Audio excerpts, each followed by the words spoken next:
Sylvain, nous sommes ici aux rencontres stratégiques du manager. Bonjour. Nous sommes dans un cadre idyllique.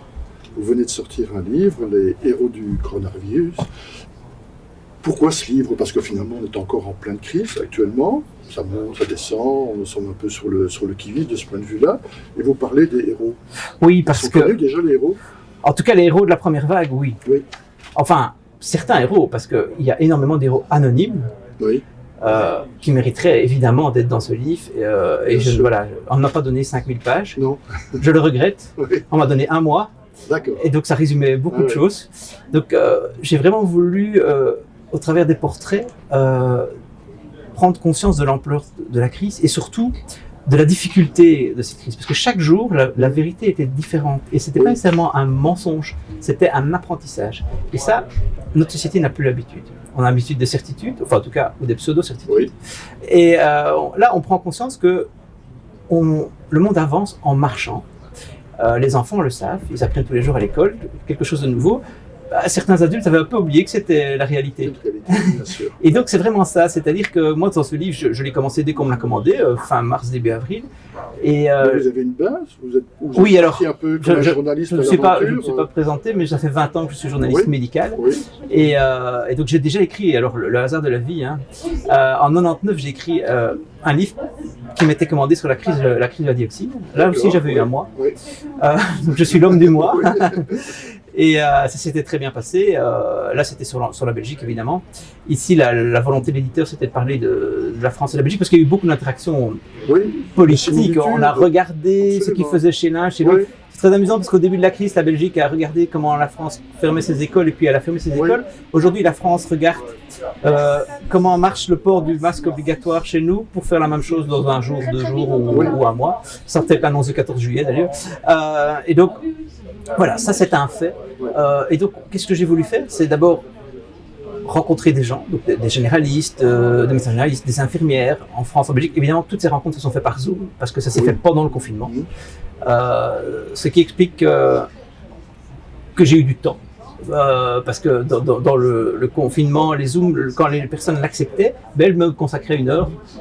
Voilà, donc ça me permettait de rencontrer ces femmes et ces hommes, parce qu'il y avait des infirmières en milieu rural, il y avait des infirmières dans le monde hospitalier, qui m'expliquaient des situations concrètes très particulières, parce que, par exemple, au plus fort de la crise, pour être sûr qu'on ne contaminait personne, pour faire passer un examen, parce qu'à ce moment-là, on contrôlait les poumons, ils mettaient les patients vivants dans des housses mortuaires, pour être certain que la housse était hermétique, enfin on laissait quand même respirer la personne, hein, et on la transmettait dans l'examen, dans l'imagerie médicale, on contrôlait la personne et puis on la ramenait pour l'intuber, pour essayer de la soigner dans les meilleures conditions. Voilà, des exemples concrets de ce qu'ils ont vécu. Oui. Et j'ai évidemment parlé des experts, parce que c'était finalement devenu les meilleurs amis ou ennemis. Oui. Suivant quel type d'expert on évoquait. Et puis tout le monde est devenu expert. Oui, alors après, c'est devenu... C'est comme pour les Coupes du Monde de football, il y a un entraîneur dans chaque citoyen. Là, il y avait un spécialiste de la santé. Ici, nous avons les spécialistes du R0, quelque chose que je crois que personne ne connaissait. En Belgique, le R0, c'est un ring. Ici, maintenant, c'est le taux de propagation. Je crois que ça, c'est quelque chose de fondamental, c'est que les gens s'approprient à chaque fois la crise et se disent, à force d'entendre, je m'y connais un petit peu.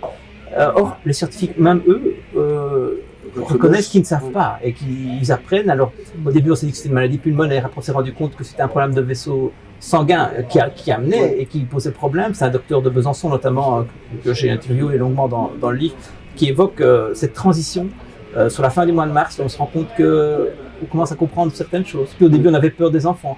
Il fallait fermer les écoles. Encore une étude qui est parue hier montre que c'était une multitude, que les enfants finalement, c'est toujours un risque, mais moins et donc on aurait moins vite fermé les écoles si on avait su ce qu'on sait aujourd'hui, mais voilà, c'est normal, on a fait ce qu'il fallait faire au moment où on l'a fait. Justement, aujourd'hui, quelle leçon on peut tirer de cette expérience de 4 mois? Mais que si chaque citoyen ne prend pas sa vie en main, donc se responsabiliser, donc c'est intéressant aussi, parce que si on le fait pour ça, on le fera peut-être pour d'autres choses après. Si chaque citoyen ne se responsabilise pas, on aura une deuxième vague. Ça, je crois que malheureusement, les experts se disent à peu près tous la même chose, parce que dans certains pays, comme en Suède, comme aux USA, dans certains États ou au Brésil, des choix politiques différents ont été faits, plus économiques, Et finalement, les pays ne s'en sortent pas mieux, bien sûr. Loin de là même. Et donc nous, c'est vraiment ce qu'on doit retenir, c'est que si nous, on porte tous un masque, alors évidemment, le moment où nous nous parlons tous les deux, nous n'avons pas de masque, ben, nous sommes à l'extérieur, nous avons une certaine distance, je ne sais pas si on est au mètre quand même, mais bon, nous n'avons pas fait le test tous les deux, mais ça c'est le plus important pour moi, c'est qu'on peut se responsabiliser. D'ailleurs, c'est ce que les gens que j'ai rencontrés le disent tous. Au plus fort de la crise, ils demandaient juste aux gens d'être prudents, de rester chez eux, de respecter les règles. Et voilà. Alors oui, on aime bien respecter le moins de règles possible et de vivre. Les règles pour les autres, pas pour moi. Voilà. Et là aujourd'hui, mais oui, je crois que le masque. Moi, je suis quelqu'un de très optimiste, mais je crois que le masque, on est quand même parti pour 2 ans, parce que si on veut être sérieux, un vaccin valide et solide, et je suis pour qu'il y ait un jour un vaccin. Je serai sûrement le dernier à dire ne vous vaccinez pas, mais il faut un bon vaccin bien testé. Et donc, de toute façon, on n'aura rien avant le mois de mars, je crois. Donc, il faut vraiment prendre en compte le masque, le lavage des mains, et pour épargner les soignants, parce que sinon les hôpitaux vont augmenter et on perdra des proches.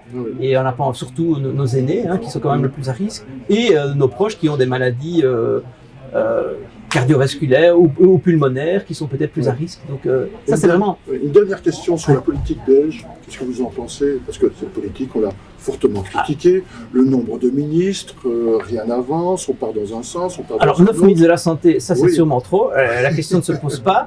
Et je crois que la première erreur, enfin la principale, c'est de ne pas avoir dit on n'a pas assez de masques. On l'assume, c'est de notre faute. Que chacun fasse un masque avec ce qu'il a. Promis, dès qu'on a les moyens, on vous donne des masques. Mais en attendant, que chacun... Alors évidemment, il n'y avait pas consensus entre les scientifiques sur le port du masque.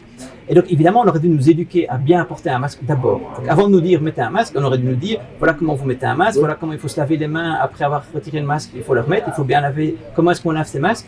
Mais une fois qu'on nous avait expliqué tout ça, on aurait dû nous dire mettez tous un masque. On réduisait.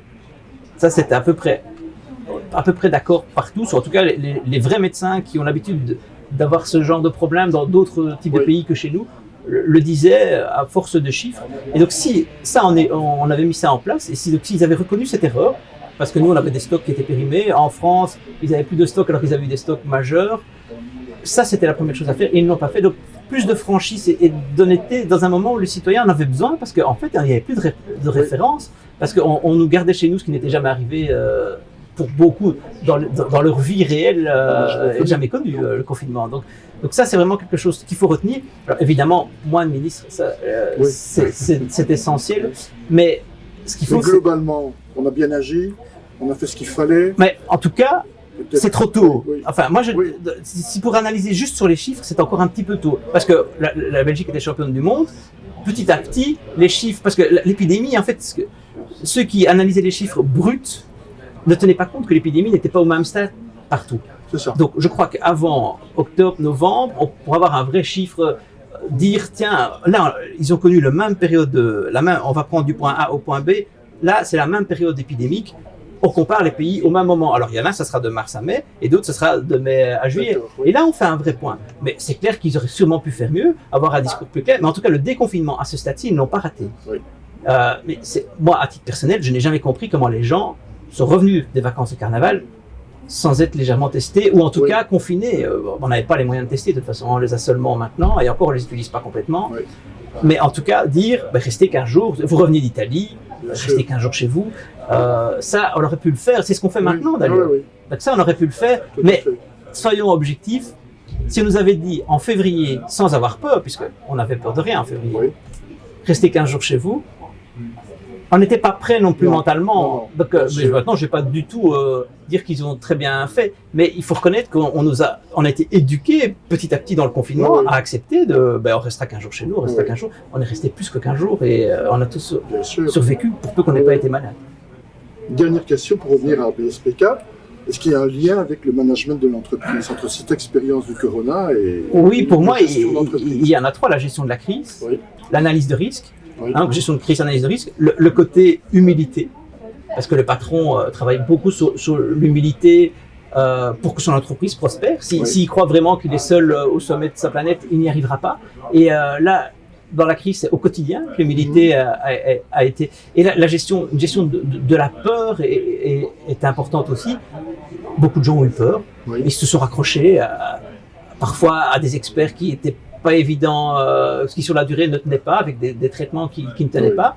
Et donc ça, voilà, c'est des éléments qui sont importants et je crois que beaucoup de patrons d'entreprise ont ressenti des atomes crochus par rapport à... Et se sont remis en question, se dit, bon, ça, il faut le faire, ça, parce que les entreprises ont toutes été impactées dans la santé directe du patron, mais aussi des employés. Parce qu'il a fallu, maintenant, elles redémarrent, mais il faut, quand elles peuvent, mais il faut surtout qu'elles aient des employés en bonne santé, mais santé physique, mais santé mentale aussi, parce que souvent, les enfants ne sont toujours pas repris en charge. Et les stages, certains parents ont peur de remettre leurs enfants en stage. Donc voilà, c'est toute une dynamique santé globale. Très bien. Merci beaucoup, Vincent. Avec plaisir.